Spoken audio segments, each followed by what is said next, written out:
You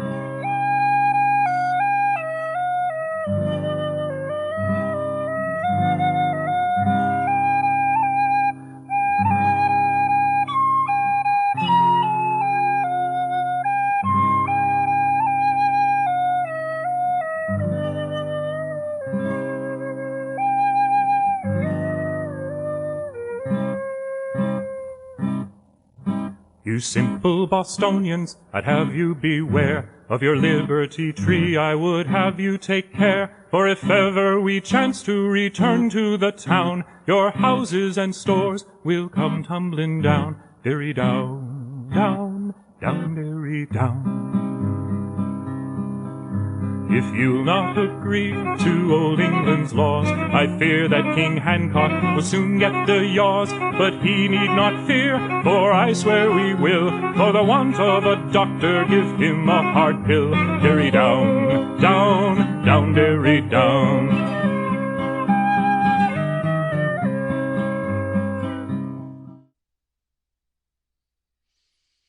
We begin this week's podcast with the first two stanzas of the Castle Island Song, performed by Dennis Kennedy. Inspired by the Boston Massacre of March 1770 and the subsequent removal of British troops from Boston to Castle Island, the song gives voice to the simmering resentment of these troops at being exiled from the city. One can easily imagine, however, the countervailing resentment of the citizens of Boston, who had suffered the deaths of 5 of their number and the wounding of 6 others in an encounter that would lead inexorably to war 5 years later. Picking up where we left off in the previous episode, we turn now to the next chapter of Born in Battle by William Hillenbrand, and to the eventual collision of these mutual resentments. It will be remembered, perhaps, that many British loyalists held a dismissive view of the warlike intentions of the colonials, to say nothing of their prowess as soldiers. This view, of course, would be subject to change as events unfolded. Chapter 2. The Regulars Are Out. If the conventional British view of the American martial character and intentions was largely distorted by class prejudice, one man, the King's commander in Boston, Thomas Gage, was tasked with recognizing the underlying reality. And perhaps no man in America had a more informed sense of what a decisive British war effort in New England alone would demand. Subduing the northern colonies would require a large army, he argued, and a blockade by the British Navy as well. Massachusetts by itself could put perhaps 60,000 armed men in the field, whatever their fitness, while Gage, even with the addition of 2 regiments from Ireland, would have barely 4,000 regulars by year's end. This evaluation he put bluntly to his lords across the sea. "If force is to be used at length," he wrote, "it must be a considerable one, for to begin with small numbers will encourage resistance and not terrify, and will in the end cost more." As Parliament continued to debate the American question, however, the general must have wondered if anyone in the government was listening to its army's commander on the scene. In November of 1774 he wrote again, this time in confidence to Lord Barrington, Secretary of State for the Army and a shrewder judge than most of the American temper. "If you will resist and not yield, that resistance should be effectual at the beginning. If you think 10,000 men sufficient, send 20. If £1,000,000 is thought to be enough, give 2. You will save both blood and treasure in the end." Remarkably, Lord Barrington kept this dire warning confidential. It came to light more than a century after the guns of the Revolution had fallen silent. "Overwhelming force," Gage argued again, "will terrify and engage many to join you. A middling one will encourage resistance and gain no friends." But events just then in New England and in London were beginning to overtake both the mild governance and the grim calculations of Thomas Gage. Most important of these was a decision by his sovereign, George III.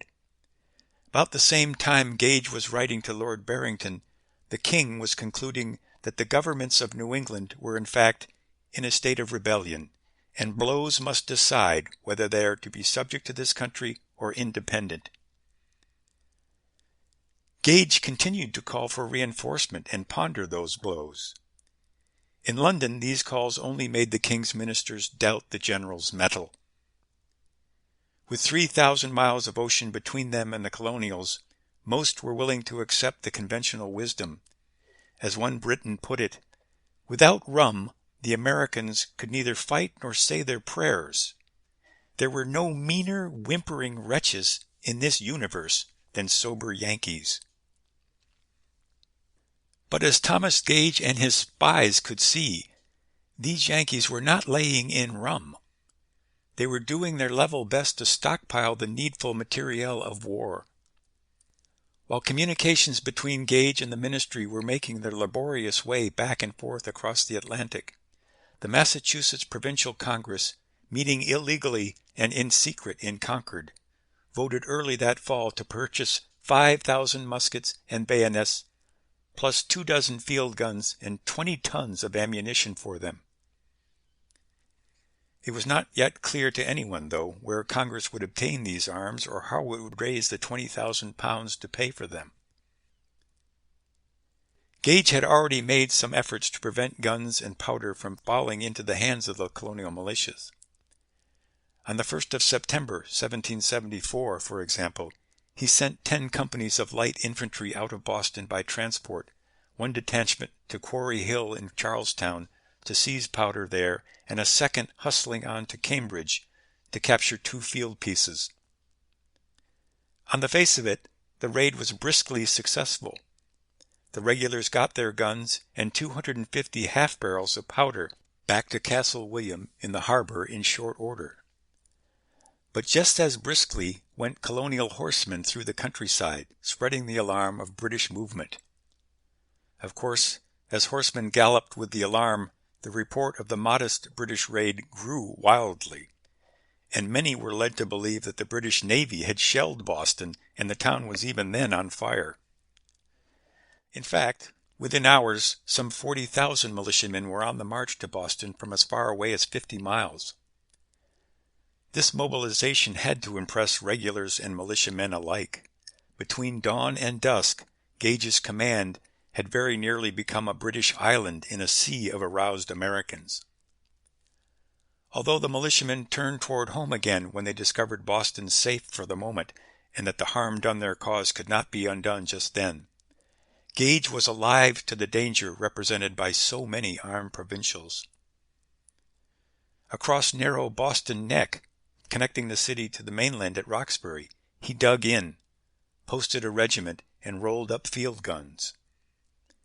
On September 9th, the selectmen of Boston formally complained to Gage that fortifying the neck seemed to them intended to reduce this metropolis to the state of a garrison, an act they feared may hurry the province to acts of desperation.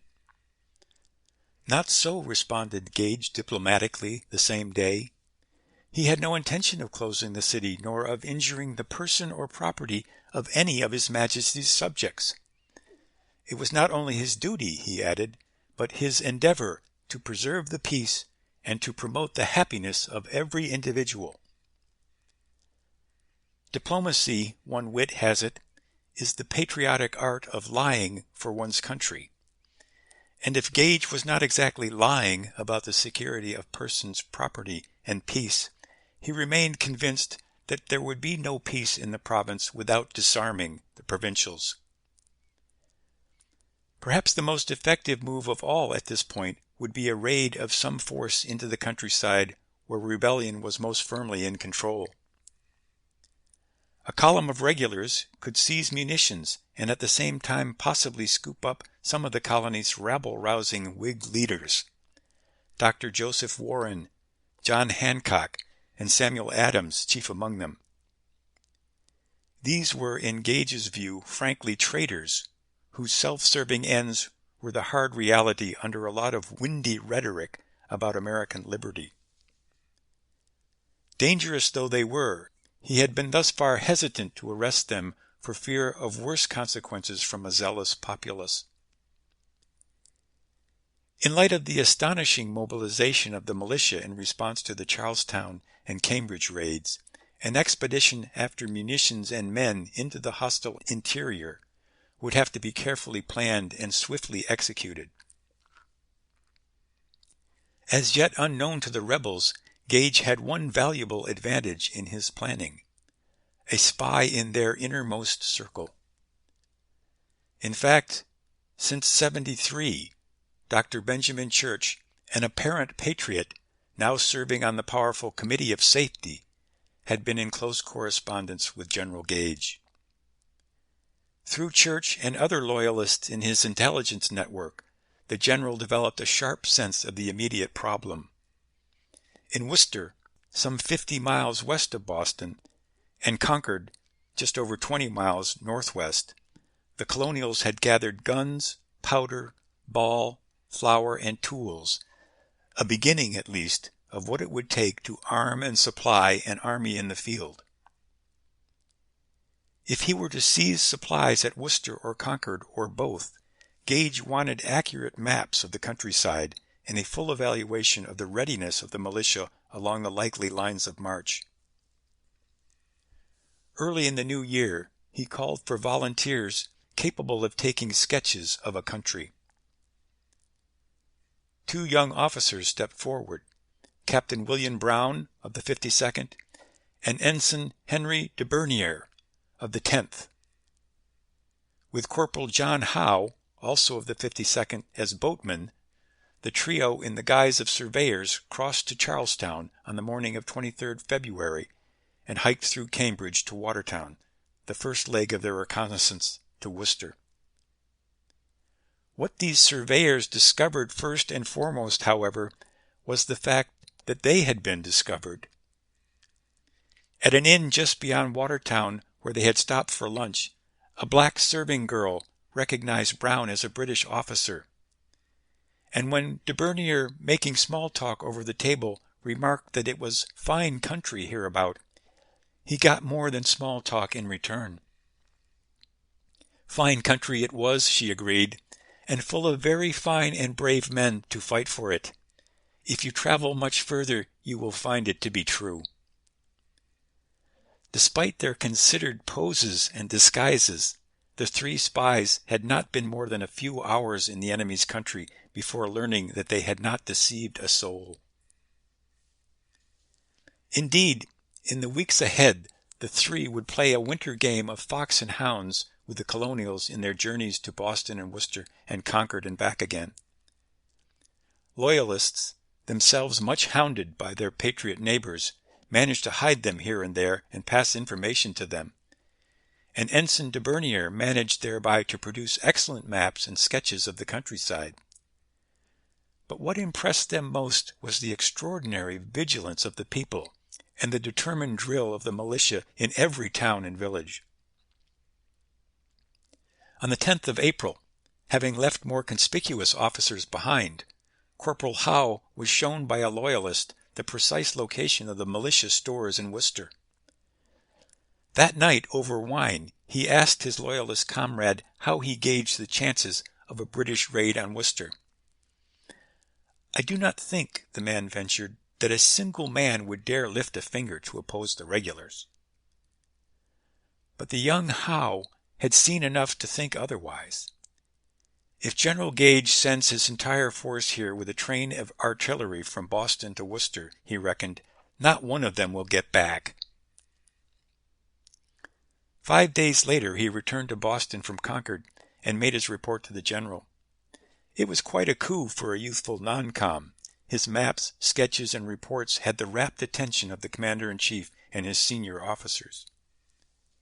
One question was of course uppermost in Gage's mind. What did Howe think of the chances of seizing stores at Worcester and Concord? As to Worcester, Howe reiterated his earlier judgment. A column of regulars marching the 48 miles to Worcester and back over a winding wagon road would be overwhelmed by thousands of militiamen. As to Concord, Howe's best guess was that a mounted column, 500 strong and riding hard, ought to be able to accomplish a swift search and destroy mission. A column of foot, however, would be acutely vulnerable. It was every step of 22 miles from Boston to Concord, and a long road home if things went ill. And for Gage, things had been going ill for some time. As far as he could see, this province was in actual revolt. Last September, a so-called Continental Congress began 7 weeks of deliberation in Philadelphia about how best to unite the whole of colonial America in support of New England's treason. His own government apparently had no intention of sending anything like the 20,000 troops he asked for, though it did continue to pass coercive laws that only fueled the revolt already afire here. The resolution of the Provincial Congress in Concord that fall, though cautiously worded, pointed to the colonists' serious intent to resist British coercion. Whenever troops to the number of 500 shall march out from Boston, Congress moved, it ought to be deemed a design to carry into execution by force the late acts of Parliament, and therefore the military forces of the province ought to be assembled, to act solely on the defensive so long as it can be justified on the principles of reason and self-preservation, and no longer. Even before this resolution, the movement of 10 companies across the Charles River, not 300 men in all, had set 40,000 men marching. Meanwhile, Gage's winter reconnaissance had demonstrated that a squad of 3 in disguise could not hike a half-dozen miles into the country undiscovered. Then, on 16 April, 1775, the day after the last of that squad reported in, a fateful letter reached General Gage. Dated 27 January, it was from the Earl of Dartmouth, Secretary for the Colonies, and contained both a sharp rebuke for Gage's failure thus far to restore the king's authority in the province, and instructions for his further action. An untrained and tumultuous rabble had run roughshod over the law, Dartmouth wrote, and it was time now for the general to take a more active and determined part in suppressing the rebels. The only consideration that remains is in what manner the forces you command may be exerted. The first essential step to be taken towards re-establishing government would be to arrest and imprison the principal actors and abettors in the Provincial Congress.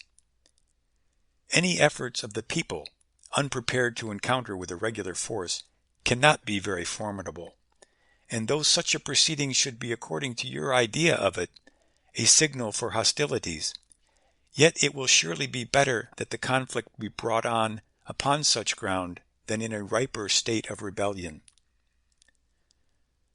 Thus it was that reasonable, patient Thomas Gage set out at last, according to the letter of his instructions, to use force to repel force. If hostilities were now the consequence of aggressive action, so be it. Dartmouth's suggestion about arresting colonial leaders Gage had already considered, of course. Since the adjournment of the Second Provincial Congress the day before, they might be difficult to find and seize in the partisan countryside, but the location of the rebel war chest in Concord was in Gage's notes, and he believed within reach. This also was a move Gage had actively planned for. His general orders, dated 5 April, but not read out to the troops until the 15th, relieved from regular duty all his grenadiers and light infantry, in order, as it read, to learn grenadier exercises and further new evolutions. A British regiment of foot in 1775, at least on paper, consisted of 10 companies, each of 38 men, commanded by a captain. Of these 10, 8 were battalion companies and 2 flank companies, 1 grenadier on the right and 1 light infantry on the left when assembled on a regimental front. The grenadiers, though they had long since abandoned the highly unreliable grenades that gave them their name, were the regiment's tallest, sturdiest men, their stature emphasized by tall, black bearskin hats. The light infantry, in their short black leather caps, were chosen for speed and stamina, the regiment's best legs for scouting and skirmishing in rough country. Thus the column Gage had in mind would be an elite strike force. Neither the Grenadiers nor the light infantry had ever drilled in the new evolutions mentioned in the general orders, however. That same day, the British man-of-war Somerset moved to a new position on the Charles River opposite Charlestown, and longboats gathered under her guns. The next morning, Gage met with Brigadier General Hugh Percy and Major Edward Mitchell of the 5th Regiment in his Province House headquarters. He intended to send 21 companies, light infantry and grenadiers, across the river at 10 o'clock that night and on to Concord. The column ought to be in Concord before sunrise, do its destructive work, and be back in Boston by midday. Accordingly, the order went out to Lieutenant Colonel Francis Smith of the 10th Lincolnshires. You will march with the corps of grenadiers and light infantry put under your command with the utmost expedition and secrecy to Concord, where you will seize and destroy all the artillery and ammunition you can find. This command fell to Smith not by Gage's design, but because chance made him senior officer on the day of April 18th. And if utmost expedition was essential here, chance had not dealt Gage the best hand. Smith was by all accounts slow, fat, and deliberate. As for secrecy, Major Mitchell would lead a mounted squad of 12 to Charlestown that afternoon. He would post 2 at Charlestown Neck and the other 10 on the road between Lexington and Concord that night. These were to intercept any rebels riding with the alarm to Concord. Lord Percy would have the 1st Brigade in readiness to march to Smith's support in any event. Of course, the rebel leadership had not exactly been sitting on their hands while Gage prepared. They were kept very closely apprised of every move the British made by a network of spies throughout the province. In fact, Joseph Warren, the only Whig leader remaining in Boston just now, learned almost as soon as the orders were read out of the relief of the grenadiers and the light infantry from regular duty. Then, too, anyone in the city could see the gathering of boats and bluejackets that same day opposite Charlestown. Whether Gage intended mass arrests of the provincial congressmen or raids on the stores at Concord or Worcester, Warren did not know, but it was clear enough that some British movement was imminent. Warren called that night on Paul Revere, a Boston silversmith, committed patriot, and a fine horseman, to carry the word to John Hancock and Sam Adams in Lexington. In the rising sun of a chilly April morning, Revere reached the pair at the home of the Reverend Jonas Clark, delivered Warren's news, then galloped on to Concord to report likewise to Colonel James Barrett of the militia there. Soon all Concord was in motion, loading the hidden arms and ammunition into carts and wagons and hauling them along with cannon off to Sudbury and Groton or to new places of hiding nearby in the woods. Other riders mounted and flew off like sparks from a fire to alert the neighboring minute companies to prepare to march for the North Bridge at Concord, if and when the alarm went out. In the midst of such warlike energy, it must have been difficult for the good Christians of Concord to remember that it was Easter Sunday. Revere had done a day's work for his cause, but his business was far from finished. The British appeared to be ready to strike out for the countryside, but where exactly and by what route remained to be seen. Boston, a peninsula in the harbor, offered just 2 routes really. It was certainly possible for Gage to march out of the city by Boston Neck through Roxbury and on to Worcester to the west, though there was no reason the column could not turn north from Roxbury and on to Lexington and Concord that way. More direct and likelier in view of all those waiting longboats was the route across the Charles to East Cambridge, then on to Menotomy, modern Arlington, Lexington, and finally Concord. Revere, returning to Charlestown, arranged the signals that unfolding events would make famous. If the British marched out by land over the Neck, Confederates in the Old North Church on Princess Street would hang a single lantern in the belfry. If they crossed by sea to Cambridge, 2 lanterns would give the alarm. When the time came, Revere would carry the word to the Minutemen and militia from Charlestown to Concord. With so much at stake, however, Dr. Warren was unwilling to risk all on a single rider. William Dawes would carry the alarm to Lexington and Concord by way of Roxbury. In the end, though, the merest stirring of the British gave alarm enough. About 9 o'clock on the night of 18 April, the 21 companies of Grenadiers and light infantry, some 700 men all told, were roused from their quarters with orders to march to the foot of Boston Common.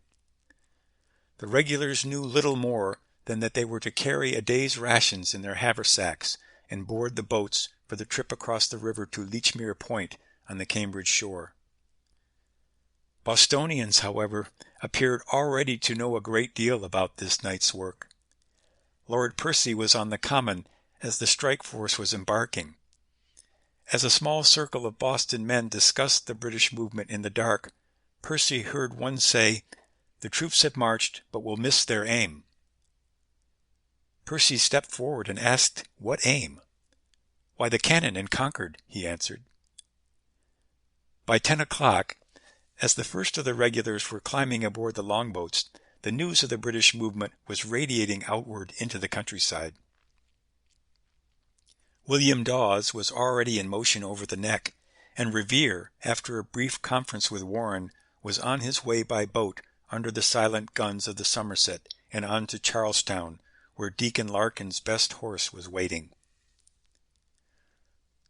2 lanterns burning in the Christ Church belfry signaled the Charlestown patriots. After a close encounter with a British patrol just beyond the Charlestown Common, Revere outraced pursuit, and waking militiamen as he rode, galloped the 15 miles into Lexington by the light of a moon near full. It was midnight, or a little after, on 19 April, when he reached Reverend Clark's once more to warn Hancock and Adams. As he pounded at the door, Revere was confronted by a squad of guards and told not to disturb the sleeping household with his noise. "Noise!" he bellowed. "You'll have noise enough before long. The regulars are out." The regulars were out, true enough, though still a long way from their objective. Colonel Smith was not making the passage to the far shore with anything like the utmost expedition. About the time Revere was pounding on the Clark house door, the last of the regulars was wading ashore knee-deep through the chilling muck at Lechmere Point, a crossing of 2 mortal hours. Nor once ashore did they make expeditious progress. Hiking up out of the marsh grass to a nearby road, they were halted while provisions could be rowed over and distributed, Smith apparently forgetting that the men already carried rations in their haversacks. Then, the men having begun to dry out, Smith soaked them again, this time waist-deep, on a long ford over Willis Creek, for fear that the pounding of British boots on the bridge would alert the Americans. It was 2 o'clock before the column, light infantry in the lead and Grenadiers following, got a fair start for Metonomy and Lexington beyond. At the head of the column rode Major John Pitcairn, Smith's second in command. Pitcairn was a Royal Marine in a column that had no Marines, but he was a proven soldier and a driver. At last the regulars began to step out and cover some ground. Over the wet tramp of marching feet, the British could hear bells ringing and alarm guns firing in the moonlit distance. In Lexington, the militia, 130 men under Captain John Parker, had been drilling on the green for an hour. Though Smith had handled his command slackly thus far, he at least knew his mission. Parker had called his men out smartly enough in response to Revere's alarm, but what he was to do with them was less clear. In a sermon delivered a year to the day later, the Reverend Mr. Clark professed his belief that the militia was assembled not with any design of commencing hostilities upon the king's troops, but to consult what might be done for our own and the people's safety. Parker, a veteran who had served with Rogers' Rangers in the French wars, drilled his men in the chilly dark and sent several scouts on horseback down the road toward Menotomy to see where the British might be. At least one of these returned to report that he had ridden eastward 7 miles without sight of the king's men. With no apparent danger immediately at hand, Parker dismissed the company about 2 o'clock with orders to turn out again when and if they heard the drum beat assembly. Some crossed the road to the Buckman Tavern to warm. Others hiked off to homes and hearths nearby. But the scouts who did not return were unintentionally carrying alarm the other way, eastward to the British. One by one, 3 of Parker's unskillful scouts were scooped up by the British mounted vanguard. Nor were these the only Patriot horsemen to fall into British hands this night. Dawes had ridden into Lexington a half hour or so behind Revere, and the two had then pushed on to carry word to Concord. Not far from Lexington, they were overtaken by young Dr. Samuel Prescott, who they recognized as a high son of liberty. Prescott, it turns out, had been in the village for the highly unwarlike purpose of courting a local lady. The 3 had then ridden together toward Concord. Before they had gone halfway, though, they were confronted by one of Major Mitchell's patrols. Prescott leaped a stone wall and was off through the woods to Concord. Dawes, thrown from his horse, scrambled off into the darkness and escaped. But Paul Revere's midnight ride was at an end for the moment. He was taken at pistol point, and after being threatened and questioned, he was eventually released to hike back to Lexington. Revere had not been reluctant to tell the truth as he understood it. The whole country was armed and on the move, he told Mitchell. 500 patriots, he judged, were in Lexington even now. It was Mitchell's turn to ride hard, back to the marching column to report the same to Smith. Now Smith did not hesitate. He ordered Pitcairn to press on immediately with 6 companies of the light infantry through Lexington to Concord, and there hold the 2 bridges, which Ensign de Bernier had sketched that winter. Then he sent an officer post-haste back to Gage, asking him to send Percy and the 1st Brigade up in support. If there were, as Revere claimed, 500 militiamen in Lexington, he might need reinforcement. As Pitcairn's light infantry steadily closed on Lexington in the dark, though, there were no 500 militiamen in the village, nor even the 130 who had first turned out with Revere's midnight alarm. 2 men most prominent in the American cause were in Lexington, however, Hancock and Adams, the very gentlemen Revere had first alerted to the approach of the regulars. In fact, when Revere returned once more to Lexington, afoot this time, they were still in Clark's parsonage and in the middle of a personal difference of opinion. Hancock, the richest man in Boston and a member of the Continental Congress, wanted to remain in Lexington, shoulder a musket, and stand with Parker's men.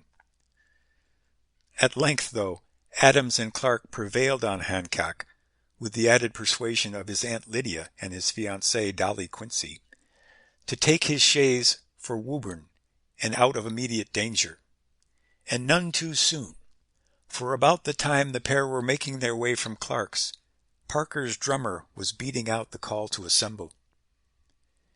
A half-mile up the road, Pitcairn, aware of the militia ahead, had halted his column to load and prime their muskets. It was not quite 4:30 in the morning, and in the murky gray the scarlet files of the light infantrymen were now approaching the village green. Lexington Green was a triangle formed where the road from Menotomy forked, the right leg breaking off past the Buckman Tavern and turning north to Bedford. the left going through the village and west to Concord. At the apex of the triangle was the meeting house. On the green beyond the meeting house, Parker had now assembled a kind of pickup squad of the Lexington Defenders, those who remained from the Minute Company and the old men of the Alarm Company dismissed earlier. Something like 70 men were drawn up in 2 lines. Parker had had 4 hours to consider what he would do if and when the redcoats marched up the fork of this road. Today a stone at Lexington marks the line of the militia, and on it are chiseled Parker's orders.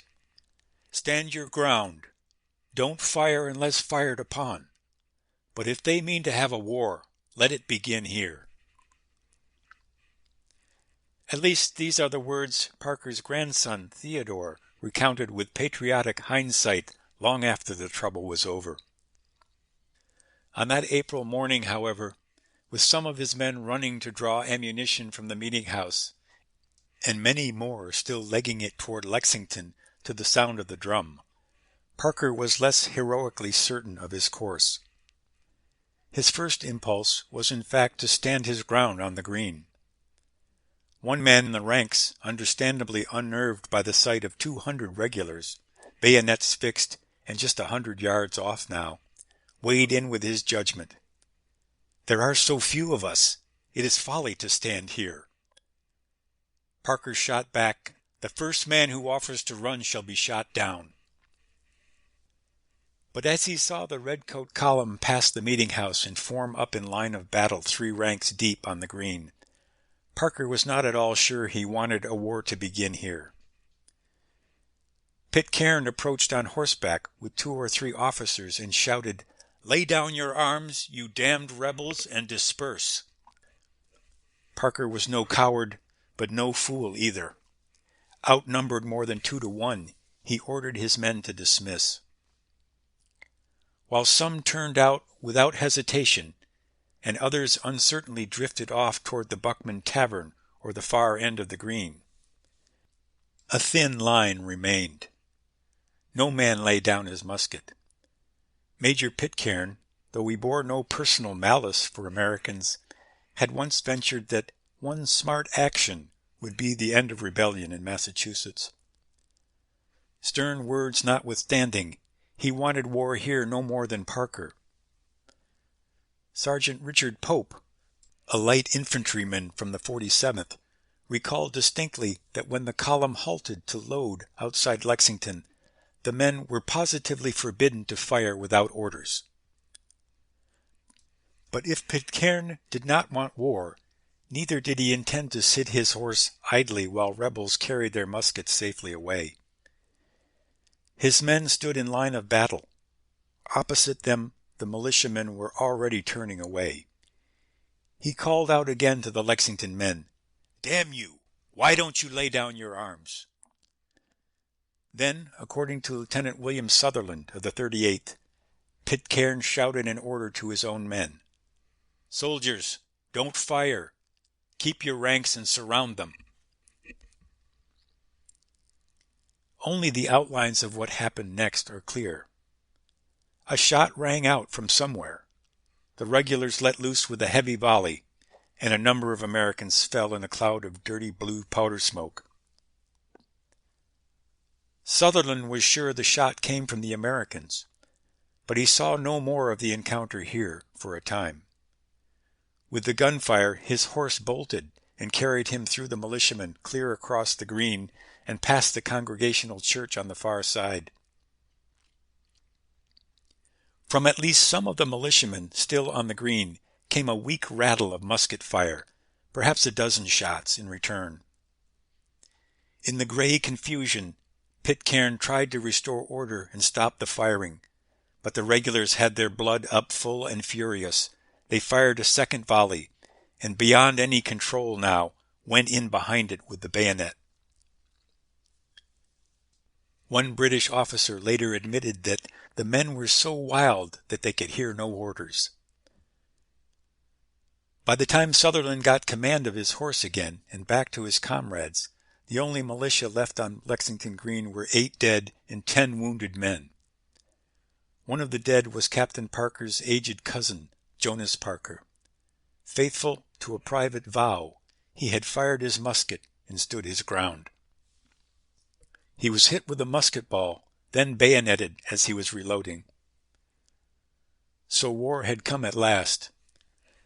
Sam Adams, with Hancock still in earshot of Lexington when the gunfire erupted, exclaimed, "Oh, what a glorious morning is this!" But there was not much glory for American arms. On the British side, one enlisted man from the 10th was skinned in the leg, and Pitcairn's horse was hit twice. The whole affair had unfolded in perhaps 10 minutes. Truth, it is said, is always among the first casualties of war.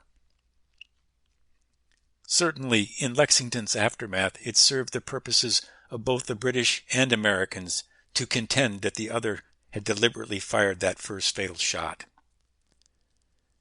Conviction aside, in the confusion of that pre-dawn darkness, all the participants were tired either from a long cold march or a long uncertain vigil. Their nerves were strung tight. Most must have been sensibly fearful. None of these factors encourage reliable memory. As one student of the Revolution has written frankly, the literature of Lexington is voluminous and unsatisfactory. In any case, no British eyewitness ever testified that a British officer gave an order to fire on Parker's line. All firmly agreed, then and thereafter, that the first shot came from the American side, though there is no consensus among them about exactly where the shot or shots were fired. It is entirely possible that an American musket went off by accident as the British surged forward to surround what remained of the militia line, or even, as one Briton thought, that a flash in the pan from a stone wall nearby incited the British volley. British witnesses were willing to admit that, once fired upon, they went in wildly and with a brutal will. Americans were equally adamant that the British initiated the fighting with a deliberate volley. The Reverend Clark, in a sermon a year later, claimed that a British officer fired a pistol towards the militia as they were dispersing, and that another, not Pitcairn, brandished a sword and with a loud voice said to the troops, "Fire, by God, fire!" which was instantly followed by a discharge of arms from the said troops. But Clark, like Hancock and Adams, only heard and did not himself see what he called this murderous action. At least one eyewitness account, that of Sylvanus Wood, a militiaman from Woburn, was not committed to paper for nearly a half-century. But Wood did stand with Parker that day, and was sure he heard Pitcairn say, "Lay down your arms, you damned rebels, or you are all dead men. Fire." Sutherland heard him say, "Don't fire." In any case, there were now 8 dead men to answer for, and some of these had in fact been shot in the back. It was not quite dawn, and the redcoats were still 6 miles from Concord. Of brave reinforcement we soon think to get. Then we will make you poor pumpkins to sweat. Our drums they will rattle, and then you will run to the devil himself from the sight of a gun. Derry down, down, down, derry down. Our fleet and our army, they soon will arrive. Then to a bleak island you shall not us drive. In every house you shall have 3 or 4, and if that does not please you, you'll have half a score. Derry down, down, down, derry down.